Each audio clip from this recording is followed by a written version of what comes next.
So how can someone like me, who's at home, get started doing something like that? Like, is there a technique? Is it like a strategy? Like, how can I start practicing that? Is it something easy I can do at home? Just like, okay, close your eyes for 5 seconds so what is it that I can do at home to start having that? That's a great question.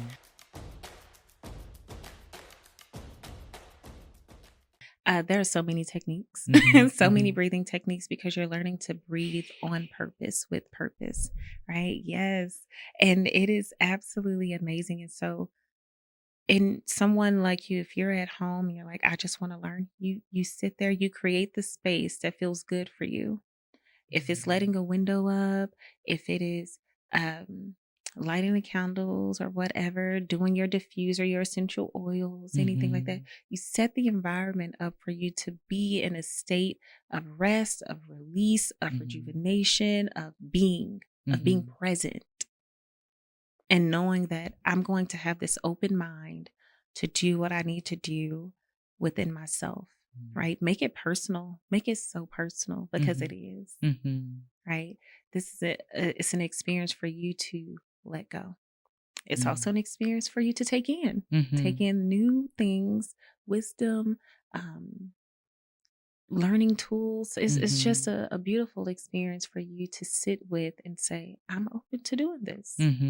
And so you can take a class if you are uncertain, like how or where do I begin? What does this look like? Virtual sessions, like I do virtual sessions at night for women who may just be, and men who are just not, in that space. I just recently booked one with a couple. And so they are going to do activities within their breath and within their body to bring connection. And so it is an opportunity to connect to yourself, to connect to your spouse, even connect to your children. But there are so many different ways you can approach breath work. As long as you have an open mind and a willingness, I think that, you can absolutely just dive into it. And what it is just like you were saying, like breathing, resting, and being in the stillness, just the moment, being present.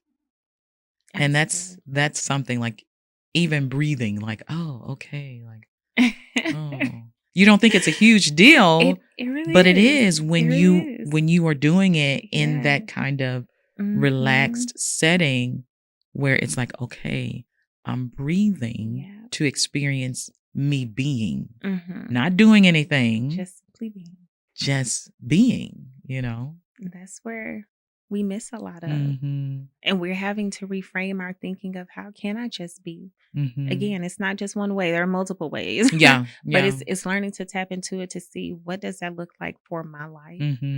What does that look like for my soul? What does that feel like for me? And then creating that space to do just that, to be. Yeah. And we as women, we struggle with that. Yes, we do. But with support, with the village, with awareness, I think that we definitely have so many opportunities to grow beyond doing and become women who are being exactly what we need to be in the moments we need to be. What is your hope for women? We talk about, because we are that ambitious, high achieving, high impact woman. What is your hope for us as we, tackle this and take on this, like, self-care, like, and it's not just like a buzzword, like, it actually means something beyond going to what the Zen Den, it's a practice, of actively caring for yourself. So what is your hope for us as we start out on, okay, I'm going to start with the breath work, and I'm going to start something else, and I'm going to start putting myself and keep myself on the priority list. I'm going to do this thing. So as we embark on this thing, what is your hope for us? My hope as a collective of women is to realize we are not the back burner, that we really are a big deal, that we really are the epitome of strength and hope and love and resilience, that we carry so much, but we are deserving to be carried. And even if no one else picks us up, we know how to pick ourselves up. But as a women, as a community, we're able to pick one another up. We're able to remind each other to say, hey, I see you. It's okay. I'm here to support you and to remind you that you are a priority, that you deserve to heal, that you deserve to just be. Wow. And to really reframe our thinking of feeling like we have to do everything. No is a great statement. A whole sentence. It's a whole sentence, period, exclamation mark, whatever it is. We're just not going to put a question mark. Oh my gosh. You said something right there. We are not the back burner. We are not the back burner. At all. And I don't want to be the back burner. I do not. I have no desire. And we can say no without the explanation. Without the explanation. Because I said so. No. No. Why? Yeah. No. I can make that choice and say no. Yeah. And that's it. I don't have to. I'm telling you, your intuition does not lie. Like when you feel it and it's like, this don't feel good to me, then go with that. But we don't listen to that all the time. We have to stop second guessing ourselves because we're like, oh, I gotta help. I gotta be. I gotta do. I gotta. No, you don't. You want to. You're used to it. You don't have to. So I can be seen as. I need to do all those things so I can be seen as. Yeah. And the high achieving woman is like, yeah, you can pursue those goals. We're supposed to. We have goals and vision, and we are capable of so much, which excites And I like chasing after them. Love it. And in that is still saying, I can go after these things, after everything my soul craves, and I can still be a woman or a wife or a mother or a baker or a pet mom, whatever, you decide to be. You can still pursue those things with balance and boundaries. Ooh, boundaries. That's a bad word. What are boundaries and how does one set those? I like to say boundaries are your friends. They are there to protect you, to nourish you, to guide you, to take you on a journey of self-exploration. They are not about anyone else but about you. Yeah. And it's not saying, oh, I'm going to put my walls up and, avoid everything. But it is the opportunity to say, this does not align with what I desire. And so because of that, I'm going to set a boundary for this. So you got to have that clarity. You got to be clear on what your needs are. And then the boundary is your friend so that you don't get pulled out of alignment. Exactly. Pulled away from what you said your needs are. You know, because why would I want to bend in a way that pleases someone else, but it makes me feel, right? I don't feel good doing this thing, but because it pleases you, I'm going to do it. And I'm not saying don't be open to, other things. But what I'm saying is that if it does not align as a practice, always doing that, you take away from yourself when you do not set the boundary. You rob yourself of the opportunity of joy, of peace, of healing when you're saying yes to someone else's demands of you. So boundaries. Okay. So for me, that's new. Like, okay, boundaries. Like I can do that. I can set a boundary. Like, wow, it's possible. And I can. And so I guess my question is twofold then.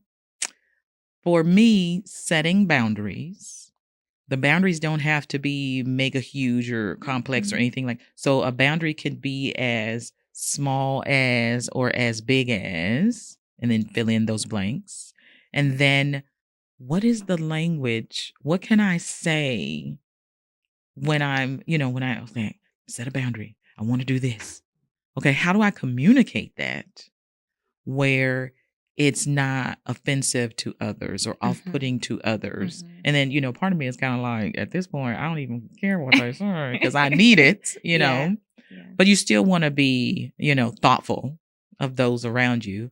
So how can I put these boundaries in place? So kind of what are some boundaries, as little as big as, and then what is the language I can use to communicate that in setting the boundary, or if someone is trying to press up against that, trying to push my boundary.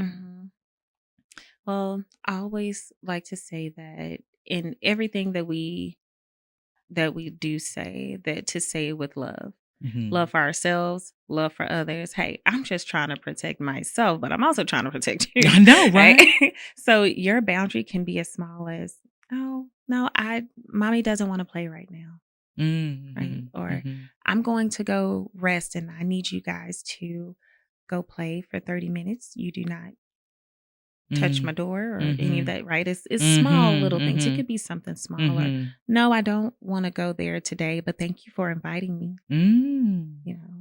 So those are small, but they're still significant. Yeah. So it's hard to say what's really small or what's really big, because they're all significant to what it is you're needing to be able to say what works for you and to stand on it. That is major for some people to even be like, no, I can't do that right now. Yeah. Right. So I try not to minimize even just that powerful statement of, no, I can't show up for you right now. That's large for some people. That's like, oh my gosh, I said that. I said that. That's huge. Yeah. Right. And so your boundary can it can be as big or small as you need it to be. And it depends on the person. It's really subjective. But you can always say it in a way that is respectful for yourself and loving for yourself, and giving it in a tone that you're confident to say, hey, I said this in love. It is not your responsibility on how people respond to that. But what if they think that what if they, because we worry about that too, Yeah. What if they? Well, I mean, I can say, give me a scenario. Okay, so I get invited to brunch and it's on Sunday, and the Monday through Saturday has been Hades, nonstop, kids, job, everything. And then, with kids come all the weekend activities that take all day, So it's been nonstop. And Sunday, this particular week, is the only day I can scrape together a little time to just breathe, to not have to go and do before I hit it again early Monday morning, going to the job, going to the gym. So Sunday is my only day, and I'm exhausted. And I get invited to brunch.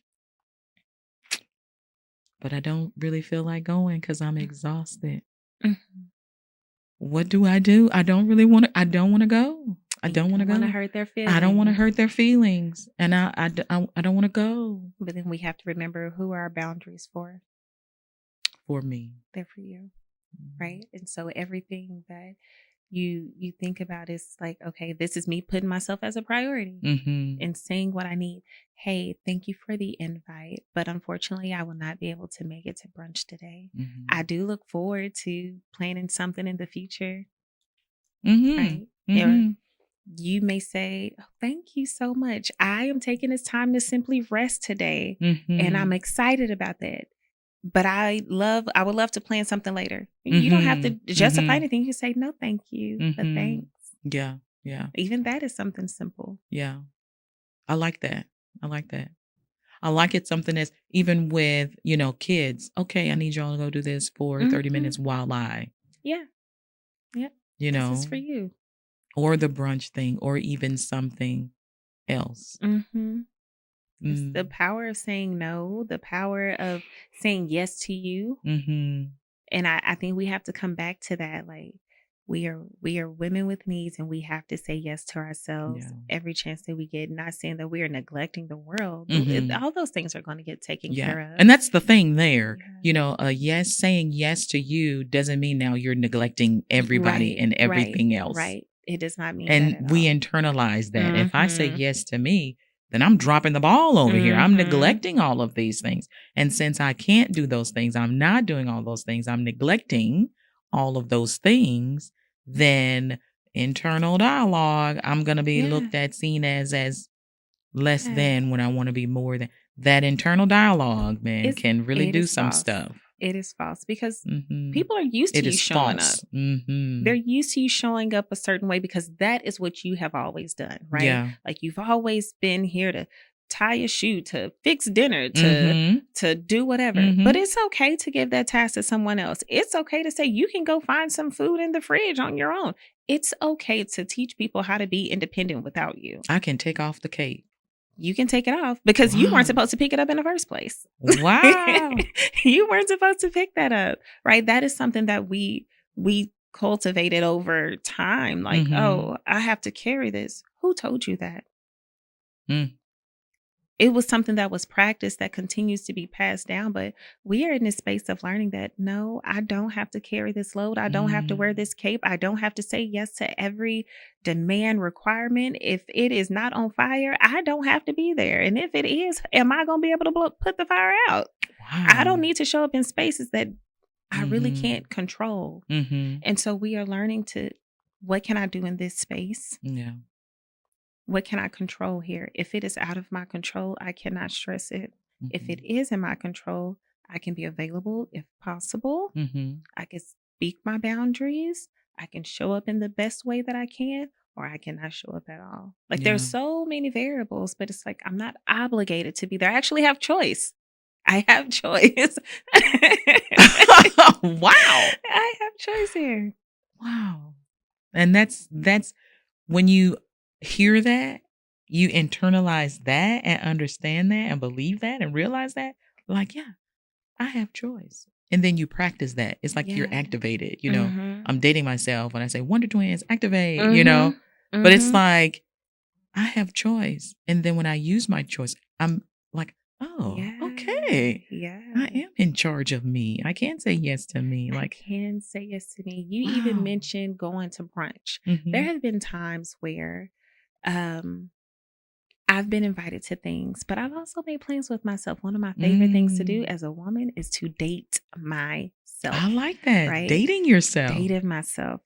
It is the best thing that I do. I have went to bakeries and just tasted different treats. I said I'm not familiar with sports at all, right? Like I know bare minimum, but I went to a little place where I could sit out at order some fries. I sat out at the bar, ordered some fries and a drink, and I was just like, "Oh, this is nice. This is new." Wow, dating yourself. I like myself that all over again. And so, at least once a month, I am taking myself out on a date, and I don't want to be involved in anyone else's plans. I want my plans.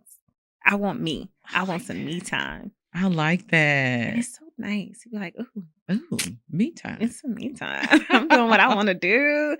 And I'm able to do that as a mom, as, a woman with goals and careers and things like that. I'm able to say or to just do in the space of being present with myself and making sure everything else is taken care of, but then be like, hey, you got to make sure you're good too. So I'm enforcing my boundaries. I'm reminding myself that I'm a priority, and I am choosing me every opportunity that I can get. And those become my superpowers. Wow. I feel light again. I feel like, oh, I can give to Go back others out there and crush it. Yeah. Yeah. Because I'm intentionally pouring into me. Just like I am to everyone else. Just like to everyone else. And it's little things. It doesn't even have to be major things. But it's not just in the things that we do. It's also in the mindset. So it goes back to, like you said, reframing those stories. I have to reframe these behaviors and the choices that I am making and why I'm making it so that I can make better ones. Yeah. Wow. Well, thank you, Amber Chrissy, for being here. Famous last words. What do you want to leave our audience with? Food for thought, a quote, your mantra that maybe you live by. So famous last words. What do you want to leave our audience with? What little nugget or gem? I have the audacity to heal. That is my mantra. I don't apologize for it, but I am healing within spaces that do not serve me or that I've been perplexed about. Yeah. But I do have the audacity to heal boldly, proudly, unapologetically. Ooh, yeah. And I love that for me. Mm-hmm. So thank you, Amber, for being here with us today. You have shared quite some, just some insights like, wow, my brain is like, wow. Like, wow, I need to go and just kind of integrate like everything we've talked about. So I really appreciate you being here and the insight and the expertise you have shared. For our viewers, where can they find you? How can they connect with you? And I am going to mention, I remember of all of your talents, you also are a creative in stationery and language. And I say that because of the stationery you create. It's amazing. Thank you. It's not something that you're going to find from Papyrus or anywhere else. The stationery you create is beautiful. It's soulful.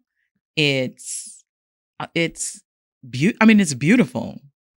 And so how can our viewers connect with you? How can they find you?